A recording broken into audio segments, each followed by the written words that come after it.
Hello, welcome to Talent Acquisition Trends and Strategy. I am your host, James Mackey. We have a great episode for you today. I'm really excited to welcome Steven Rothberg to the show. He's going to be telling you a little bit about himself in a minute. We are going to be talking about college recruiting, how that's changed since 2019 with COVID and everything else that's going on in the world. And we're going to talk a little bit about job boards and going from a shift from traditional job boards into some more recent trends that we're seeing out there. So, Steven, thank you so much for joining us today. We're excited to have you on the show. Hey, James, it's great to be here, and thank you for having me on. Of course. And just as I mentioned, it would be great to have a quick intro on yourself. I want folks to understand the perspective you're coming from with the insight you provide today. Yeah, sure. So I founded the company that College Recruiter grew out of. College Recruiter is a job search site.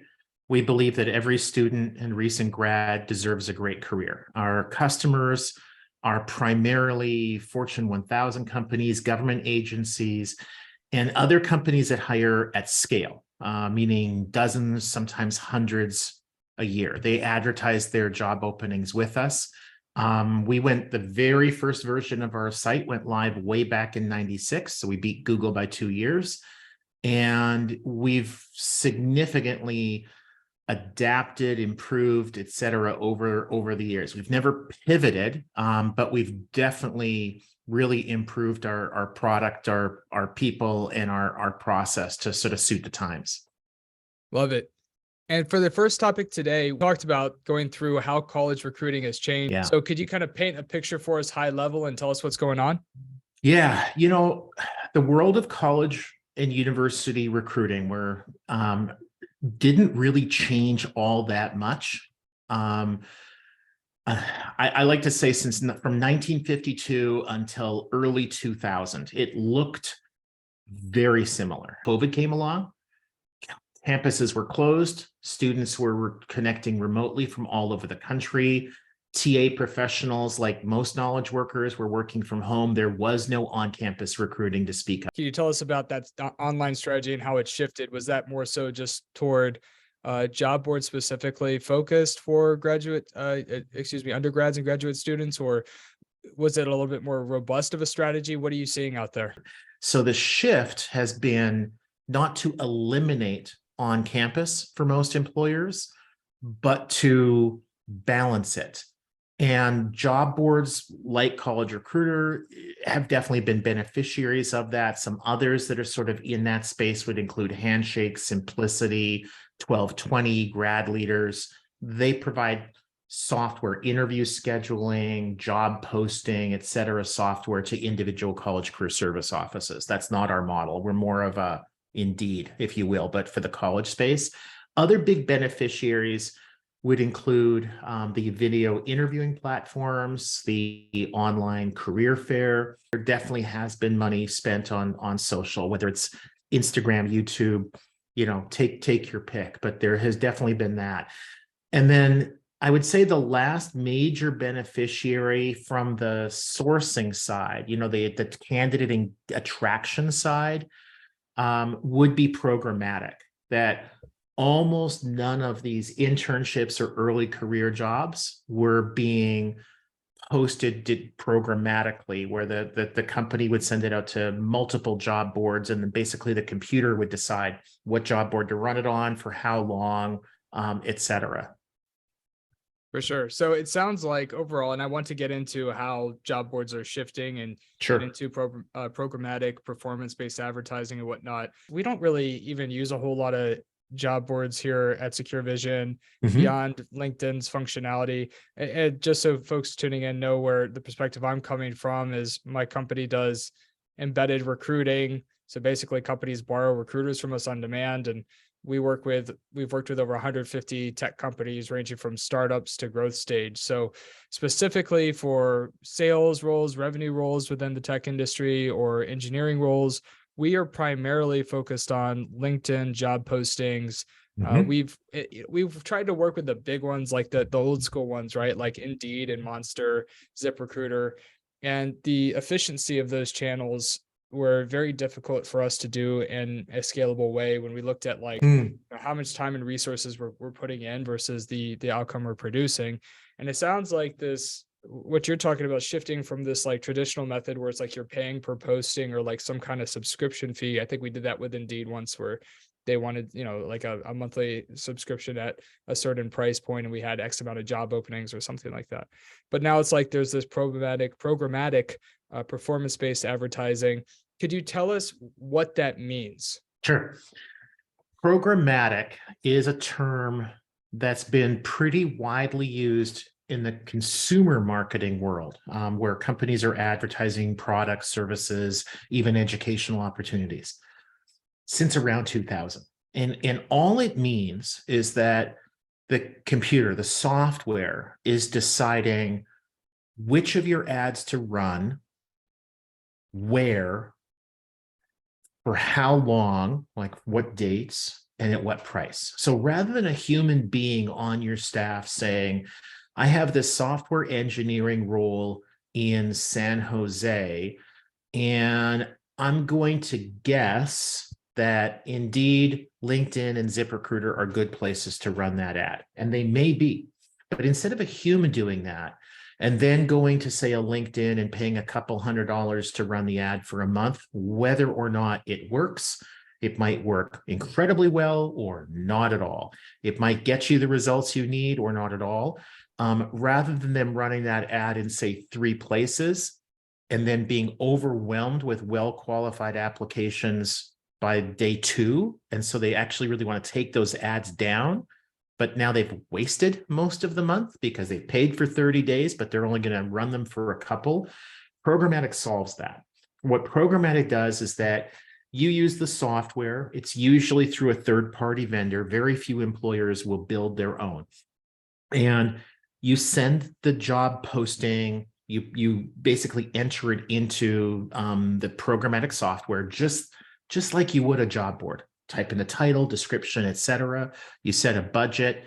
You might put in some information about your target audience, or the software might just be able to read the ad and understand what that audience should be. And then you basically hit submit. You set a budget, you hit submit. So you are not choosing which job boards to use, when the ad should start and stop, but you're going to put in some key decision-making points. Things like, let's say you're running an ad for a software engineering role, and you know from experience that if you receive about 20 applications, just making up that number, that you will almost certainly be able to hire the person you need. Great. The software will get you to 20 applications regardless of what job boards it's running on. It looks at all of the job board responses that you're getting, all of the applications. And once you get to 20, it automatically takes down all the postings. So you don't pay then for the rest of the month. You're just paying for the number of clicks to your website, to your ATS, or the number of applications. So it's very efficient. They say it saves you a lot of money in that way. You're not wasting money generating a bunch of applications that you really don't need. On the other hand, if the employer across the street is hiring for the same role, but they're looking to hire 10 people into that role, then the software would then know from the employer entering the data that rather than 20 applications, they need 200 applications. So that software is likely to run that ad on more job boards at a higher cost per click or cost per application to generate more responses, and probably run it for a longer period of time. But fundamentally, it's the same. Once it hits 200 applications, boom, the ad comes down right across the board. That's very interesting. And to quite honestly, like, I didn't know about that, which is a blind spot for me that I wasn't anticipating. Hey, that's why we're here, isn't it? Right. Yeah, I know. I'm just like, damn, I'm learning something. So yeah, I mean, because like back in the day, which, like, when I say back in the day, it feels like every year things are changing, right? But when I was purchasing job boards, it was just a totally different model, and it wasn't anything. I suppose I don't even know how sophisticated this is. Like, we see this on the revenue side for a lot of different applications, but I just haven't really heard of it being used for talent acquisition.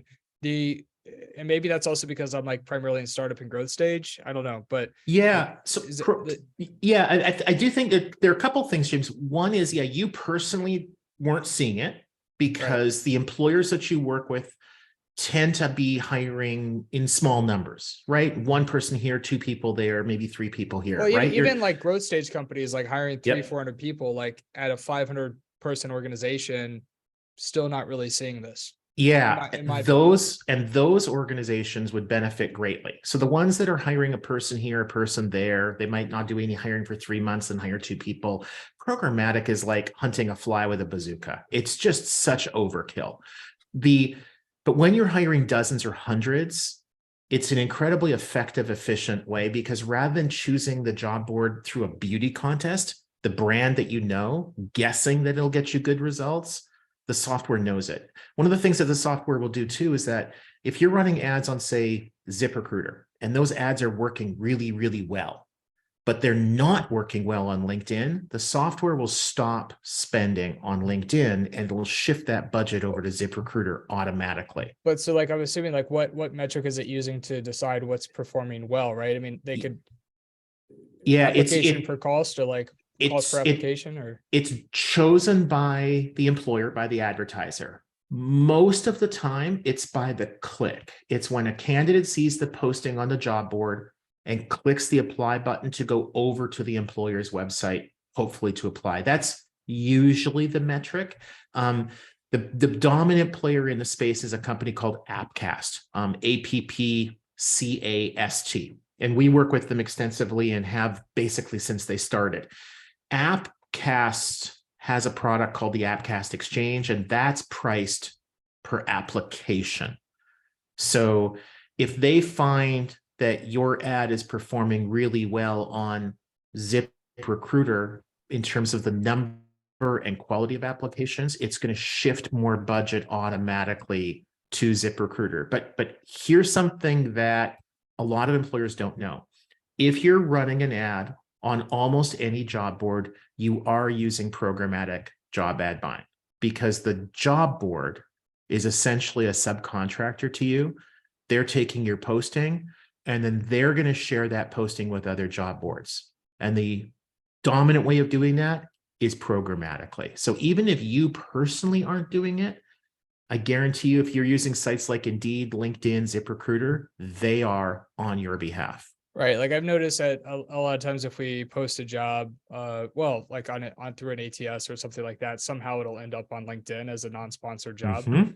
So, but I guess a question about that, and I don't want to go too far down this rabbit hole, but why would a job board that you're paying for share your job posting with another job board? Great. Do they do that like the paid ones? Like I get if it's a free Yeah. job posting that Yeah. can be done, but Yeah. So College Recruiter does this. Virtually every other job board does this. It's exactly the same business model as what executive recruiters or headhunters or retained search, will call them what you want. But that industry has existed for a long time, executive recruiters. And for as long as there have been executive recruiters, there have been some that are much better at attracting a candidate and some that are much better at selling their services to the employer. And so they've done forever what are called splits, where you have one recruiter with the candidate, you have the other recruiter with the company, and those recruiters come together and they split the fee. So rather than one recruiter getting, say, $25,000 for the placement, instead they split that and they get $12,500 each, or whatever the business relationship is. oh, that's So really cool. yeah, when we get ads in from an employer where we're going to have no problem delivering what the employer needs, then yeah, we're not going to share those. We're not going to send those out to other job boards. But on the other hand, we have a lot of employers that basically will say to us, as long as your quality is good, we will take as many candidates as you can send to us, because their hiring needs are just that large. And that's where those splits or distributing programmatically really comes into play. So this program, I have a lot of follow-up questions, but for those tuning in, I want them to know specifically what softwares do this. And it sounds like these, do you call these programmatic performance-based advertising software? Like what's the name of this tool? Like, Yeah, how do you search it? Programmatic job ad distribution. Okay. Right. Is a good way of putting it.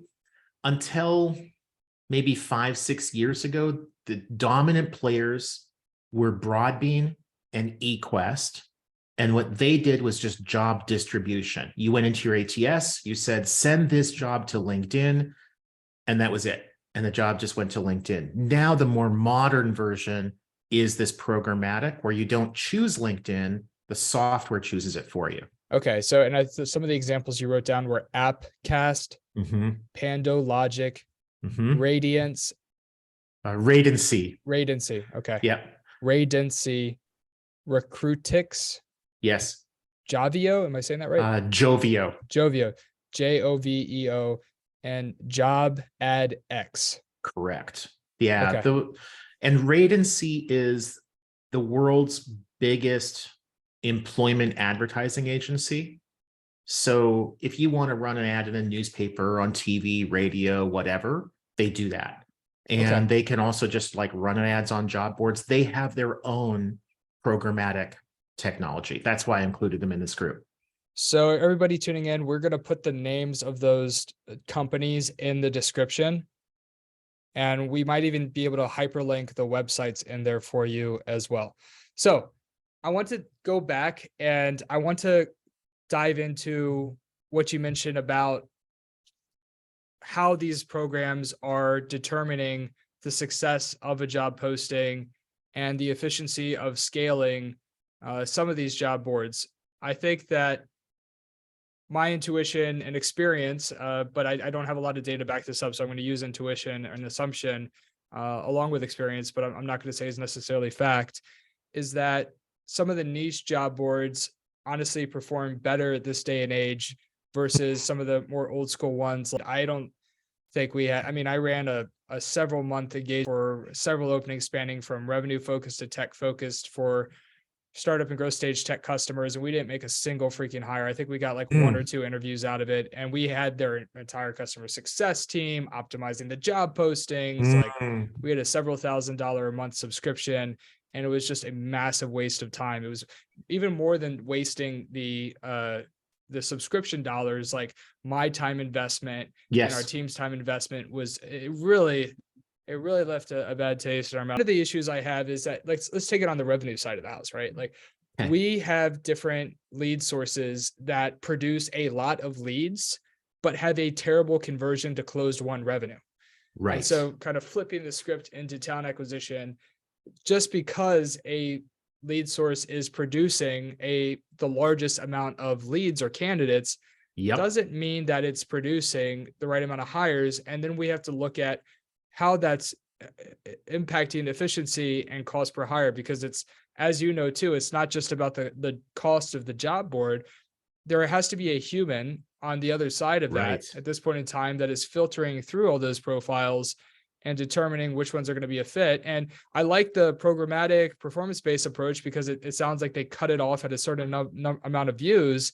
But even still, if somebody is sourcing through 20 resumes from monster.com and none of them are a fit, when they could be spending time on customized outbound messaging or building relationships or follow-ups with candidates, then it's making them less efficient at their job, taking them away from high converting channels with quality candidates and focusing on the equivalent of what would be like potentially like a lead gen channel where it's just like blasted cold outreach on the revenue side. So I'm not saying that they're the same thing, but when I'm talking about conversion rates and efficiency, sometimes those things don't scale. Sometimes you might be able to do that as a small team, but at volume that becomes incredibly difficult. And so I want to talk to you a little bit about that and how, like, what do you do then? Right. Because I'm not saying there's good job boards out there. I just would assume they're more niche. And so when you think about this programmatic approach, how do you actually make sure that you're getting quality from a conversion rate approach? Like at the end of the day, I want to know source to hire, and I want to know cost per source, right? Yeah. Job boards, regardless of whether they're general, like an Indeed or a LinkedIn, or whether they're a niche site like a college recruiter or any, there are tens of thousands of niche sites around the world. At the end of the day, none of them work well for all needs. Some work better for some needs and some work better for other needs. So one of the things that you'll find with the big general boards is that they tend to work much better for roles that are much more common. So if you're looking for a software engineer with really specific skills, especially in a fairly small geographic area, like a particular metro, it becomes less and less likely that advertising that role on any job board is going to be the way you're going to hire that person. It becomes much more likely that you're going to do that through through sourcing, like going onto LinkedIn, through networking, through any number of other channels. But if you're a restaurant with 8 locations in 3 different cities and you're hiring, front end staff, waiters, hostesses, etc., then going to LinkedIn to look for those people is your cost is going to be just incredibly high, because you're going to spend a ton of manpower contacting candidates and asking them if they're interested. You've got to get them interested. You've got to get them interested in your opportunity. And it's just a long, call it a sales cycle. So what I tend to see, the jobs that are the most successful on the Indeeds, et cetera, of the world are the ones that are sort of more normal, more common, the less unusual ones. Now, that said, to answer your question about the metrics, very few employers are able or willing to track from the point of application where the candidate sees the job on, say, a job board, all the way through to a point of hire with any degree of scientific accuracy. And one of the fundamental problems, and this exists on the consumer marketing side too, is that you very, very often have multiple sources. So the candidates on Indeed, they see your job posting ad. They don't know your organization, so they go over to Glassdoor to have a look and to see what you are and what your employees are saying about you. And then they might go to another job board. They go to College Recruiter, they go to Dice, they go to Jubal, whatever, and they apply through that site. Once they've applied, they go over to LinkedIn to see who they know that works there, or who they know who knows somebody who works there, and they network with that person. So what's their source of hire? Is it the first place they saw the ad on Indeed? Is it the last place they saw it when they applied? Is it Glassdoor where they were looking at your employer reviews? Is it LinkedIn because they sent a message to the hiring manager? Or is it going to be some other site that the candidate might have just happened to be thinking about when they came in and they interviewed you, and the recruiter said, "How did you hear about us?" And the candidate, quite frankly, doesn't give a rip. And so they make something up. Because not only did they apply to your job 3 weeks ago, but they also applied to 30 others, and they don't remember. Well, they could also do sometimes they don't. I mean, so I think it's 2 things, right? Like, you have to track the last source of where they actually applied, like that, like demand, like where it's captured, right? Like where we actually brought in the candidate. And I think the way to, opposed to having the recruiters, if to some extent there can be a self-attribution field where it's like, where did you hear about us? That way you have like, this is where interest was created through self-attribution of the candidate. And then you can have demand captured, which is where the actual engagement began. You could do the follow-up on the screening call, but I feel like having a required self-attribution field for the candidate, and then through automation tracking where the demand was captured, are 2 motions that should be tracked within an ATS or data stack. Personally. So I'll push back a little bit. It depends on what you mean by self-attribution. So there was a study done by a niche job board called Jobs in Logistics about 10 years ago. The test that they ran was they had candidates that saw the job on Jobs and Logistics, click the apply button, and go directly over to the employer's site, to the ATS, to apply. And then the ATS had that stereotypical, especially for that era, drop down. How did you hear about us? With a dozen different choices. And one of the choices, career site, like the employer's own website, which, by the way, is never a source. It's at best a destination. Sure. And then it had Monster Career Builder, et cetera, a bunch of different job boards. And one of them was Jobs and Logistics. Of the candidates that went straight from Jobs and Logistics, straight to the employer's site and immediately applied. So these are the people who showed know it the best where they came from. 84% did not correctly identify their source. So if by self-attribution, you mean the candidate has to type something in or choose from a pick list or drop down or something like that, that data is inherently going to be inaccurate.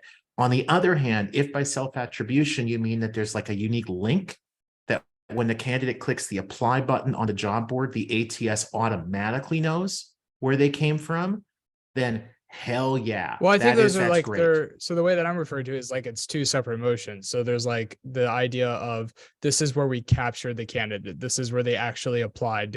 They went through this job board, or they went through they responded to this recruiter outreach, or they applied through our careers page, right? Those are all channels that captured that candidate. And then the self-attribution being like, where did you initially hear about it? So I hear what you're saying. It's like in terms of people misquoting where they actually heard about the opportunity. That's really interesting. I think to me though, like in opposed to, and this might be harder for like enterprise companies with thousands of openings, but maybe even getting rid of a drop-down list and having it as a free text field might be interesting. And that's a lot to process and isn't necessarily efficient, but it could tell a different story, particularly for startups and growth stage. That's doable. Enterprise, that may be a heavy lift. There could be another field, I suppose, where but you don't need to, because every ATS on the market automates it. So they all have what are called, most of them call them source codes. And so when the employer advertises a job on a job board, or emails candidates through like a marketing nurture campaign, or sends them in mail through LinkedIn, they can generate a unique link for every source. And then when the candidate sees the, your careers.xyz.corp link, it'll have a slash, XR428, and that's the code for LinkedIn, and there'll be a different code for College Recruiter and a different code for LinkedIn, for Indeed, et cetera, et cetera. So every different sourcing tool will have its own code, and those can be generated literally in seconds on every ATS in the market. And so you should never be asking the candidate where they found you. That for 15, 20 years, the technology has been out there to fully automate it. So when I hear employers say that they're asking candidates how they found them, I know that employer is working with inaccurate data. Some employers will say, well, it's better to have some data than no data. And I would push back on that. I would say by having some data that is bad data, you're tempted to rely on that data, and that's going to lead you to make bad decisions. You're better off saying, I don't know, and then finding out. Or just having like, even if like per se, I guess so I can see that. I like what I like about it is because it's like anyone that clicks through that special link, you 100% know. So even if that only accounts for 50%, or not, if everybody uses a special link, like you still have some accurate data there. But where it gets like sort of confusing, suppose like one thing I could see is like, what if somebody watched a TikTok video or consumed LinkedIn content or was on social and didn't immediately click through to a link? Right. So like they're doing a bunch of research, then they go to the careers page, then they, or they see the job on LinkedIn when they're looking at the company page. I think a lot of that happens too. Maybe the path is like people are looking for a job, they see it somewhere and they immediately apply. I don't think there's like 100% way to do it. I see what you're saying though. Like it's better to say, well, yeah, like those cases may exist, but also we have enough data from direct source code. So let's not worry about the folks that may not be directly applying right when they hear about it. Yeah, no, the scenario that you're painting where somebody sees the ad on a job board on LinkedIn, on TikTok or whatever, and then minutes, hours, days, sometimes weeks later, they go to Google, they type in the name of the employer, they go to their website, they click on careers and they apply. That's really normal. That's really normal. So in that case, the And attribution wouldn't then, be tracked. yeah, correct. And that's going back to the multi-source attribution that just for all intents and purposes does not exist. That's where in a perfect world, which it is not, you'd be able to say, this candidate first saw the ad on a job board, then they went over to LinkedIn, then they went to Glassdoor, then 3 weeks later, they saw us at a campus event and they handed me a resume. It would be great to know that, and then to be able to somehow weight that. What was the most important reason that caused that candidate to apply, which is not necessarily the last thing they did. What I'm saying is that you definitely want to be, if you're going to be relying upon the source of hire or the source of applicant to determine where to spend your ad dollars, and you should be, then you want to work really hard at a strategic level to get those systems into place so that in the days, weeks, months following, you've got reliable information, data coming in that you can use to drive decisions. But if you're just relying, I've seen so many employers say to me that and it's fewer now, but it still happens a lot, that nobody applied to us from our job posting on XYZ job board. And how do you know? Well, when they come in for an interview, we ask. So it's like, 3 weeks after they applied, when they've applied to 50 different jobs, you're expecting them to remember and care. They're just going to say to you that they saw you driving by, or a friend referred you, or I saw your career site, because it's an answer that could be true and it can't be disproven. So the candidate doesn't look like an idiot for saying I saw you on Monster when you never ran an ad on Monster. They don't want to feel like, they might feel pressured. I think people in a general interview setting are going to be pressured to giving an answer, right? Yeah. So it's like a bias toward that. Yeah, I think and I agree with what you're saying. It's very logical, and you're providing perspectives that I haven't fully thought through. So I appreciate this. And this dialogue is immensely valuable for everybody tuning in. I think it's like the part that I'm kind of like stuck on is just like, to the extent that TikTok strategy, let's say college recruiting, right? Like to the extent that TikTok content is going to be potentially a bigger driver of newly graduate, candidates that just graduated from college. It's like, if that's an awareness channel that's proactively generating content to that audience, and that person is consuming that content for several months and then goes on to the career page and applies, like, it would be good to have some kind of knowledge of like, hey, you heard of us through TikTok. You didn't apply through TikTok, but we still want to know that investing in that awareness channel for our talent acquisition program. Right.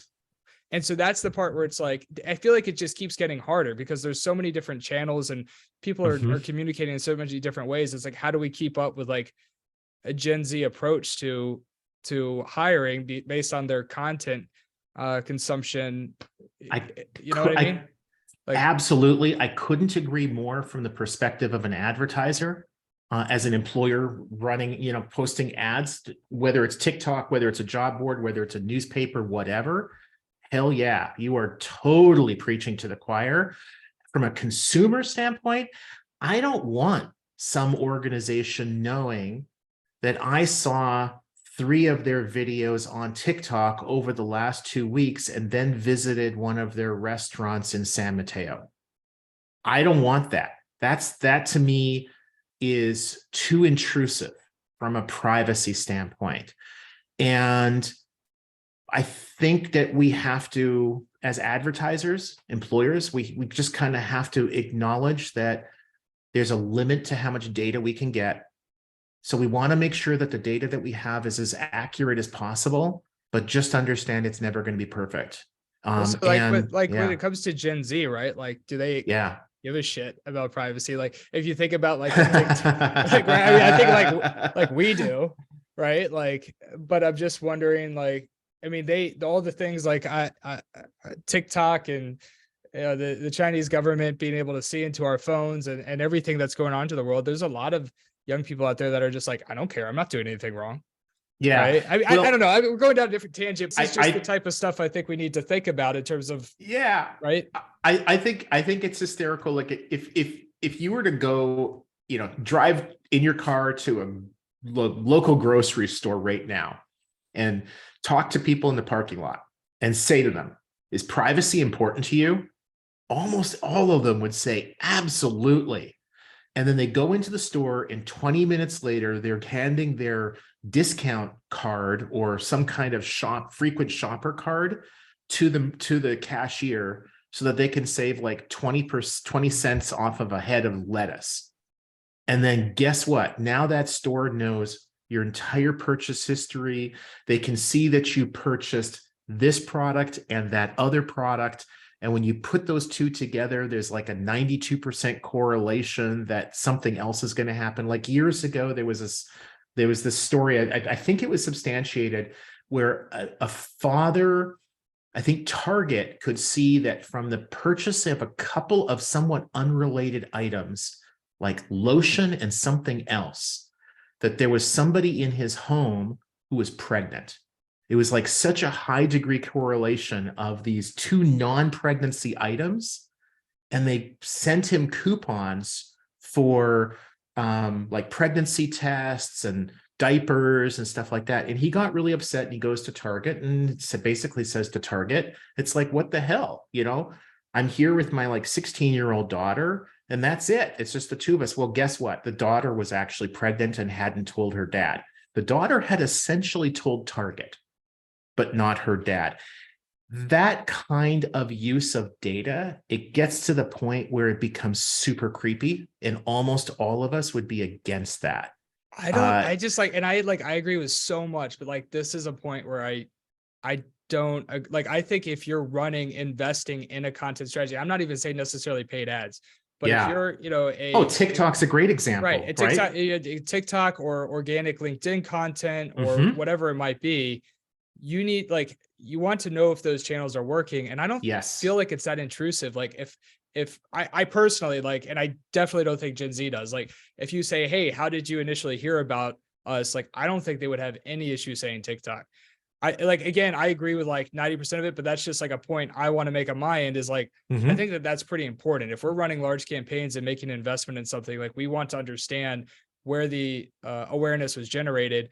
I think you're right, though. Like, there are a lot of flaws in self-attribution, and I think that needs to be accounted for. However, if we see trends like, wow, okay, of our new college recruits or of this segment of our hiring, we're seeing that they're generating interest in this area and then applying on our website, we would probably want to know, where, okay, they're applying on the website, but where do they initially hear of us? Like, I just totally think agree. that's, I just think and it's good for the candidates also, right? Like when you go on Facebook, you're going to see ads, whether they're targeted or not targeted. To me, I would much rather see ads that are relevant to my interests. And if I'm on TikTok and I'm seeing ads for nursing positions, that's just stupid to me, right? It's irrelevant and it's annoying. On the other hand, if I see ads on TikTok for something that actually might be of interest to me, great. And so the more that TikTok can understand what ads I'm engaging with and then passes that data to those advertisers, the more relevant the ads I will see will be. And that's a good thing for me as a consumer or a job seeker. My point is, employers are just not going to be able to scientifically know that a candidate saw their ad on TikTok and that caused them to apply. Well, right, but they're also not going to be like, it goes, like, that's the issue with like attribution in general, and the issue with like reporting in general is that no set of data tells the exact like real story. It's like more so looking at trend lines and seeing if we can uncover a story over time. And it's like, if you just do attribution from like the actual capture perspective or just the links, right, it's going to potentially show where it was captured, but not necessarily was created, which doesn't tell the full story. But if you do self-attribution, you're opening yourself up probably to more error. And so it's like, it's just something that I think everybody needs to think about and decide for their company. what they need to do. I have a hard time, like, I just have a hard time with that one. It's something that, like, I think we need to really slow down on and decide. I want to know both. I personally, I want to know both. I want to know where it's created, knowing that there's going to be mistakes. I still want to know, it's like, okay, if somebody is consuming my LinkedIn content, I have 33,000 followers on LinkedIn. If they're watching this video and then as a result, like, they know my content, they know who I am, I post on LinkedIn saying like, hey, like, we're currently hiring, and then they go on my website and apply to the job board. I want to know if they heard about my opening through my LinkedIn content. If that makes Yes, sense. Like, I want to know both. totally. I want to know Yeah. that where it got captured, but I also want to know how they initially heard of me. Yeah. And what I hear from that is very consistent with one of the other big changes that I've seen. And I won't go into a lot of detail because I know our time is short, but one of the really big changes that I've seen, not just in like the early career hiring, university recruiting, call it what you will, and also in the job board world, is until a few years ago, almost none of those on the employer side were actually data driven. They said they were because they knew they should be, but they were using data to justify decisions they had already made. Oh, we ran this ad on Monster, Indeed, LinkedIn, College Recruiter because we get good results. They would say that, but the reality is they weren't actually gathering that data and using it until after they were asked, why did you run that ad? Now, what I see in the last few years are far more people like you who are actually driven by the data. You're making decisions based upon the numbers. And sometimes those numbers are going to validate your suspicions. It's like, oh, yeah, I kind of thought that would be a good source. I thought that TikTok would work great for Gen Z. And sometimes not. Like your experiment with Indeed and ZipRecruiter. I thought those would be good places to run the posting. Guess what? For those roles, not so much. But when so using data to drive your decisions is something we should all be doing a lot more of. Yeah, for sure. I really love this conversation, and I learned a lot. I appreciate, just again, like, for me, the programmatic performance-based advertising, going through the specific products that can do that and how to think about efficiency at scale for job board channels. These are all topics that we haven't discussed before. So I really appreciate you bringing your expertise to the table and teaching me something and our audience something. So I just want to say thank you so much for joining us today, Stephen. Awesome. It's been a real pleasure, James. Thank you. It's been a good conversation. I think we covered a lot of ground. So for everybody tuning in, thank you so much for joining us today. We hope you enjoyed the show. And if you are getting value from the show, I really appreciate if you could leave us a review on Apple Podcasts, just to make sure that we stay at the top of the list when people type in talent acquisition, recruiting, HR, all that good stuff, because we want to keep adding more value to more people. Also, if you are a VP of talent acquisition, chief people officer, or CEO of a talent acquisition related product, please reach out. We'd love to talk to you about being on the show and to see if it's a good fit. And if you haven't been on a podcast before, don't let that stop you. It's very conversational. Believe me, after a couple of minutes, you're going to forget that we're hitting record. Remember, it's not live. We can always edit stuff out. It's probably not going to be necessary, but we could do that. And lastly, like, if you know somebody else that would be a good fit, make sure to let us know. I am looking for experts in talent acquisition technology. We touched on talent acquisition technology today. Stephen, thanks again. I think, though, that there's still a large gap. I think a lot of people in talent acquisition, as Stephen mentioned, they're going based off feel and intuition and experience, and there isn't enough of a data-driven approach. So if you are somebody who knows an expert on talent acquisition tech stacks, reporting, all of that good stuff, we would love to host you. But anyways, thank you so much. And we will see you next Tuesday at 5 a.m. Eastern. Take care.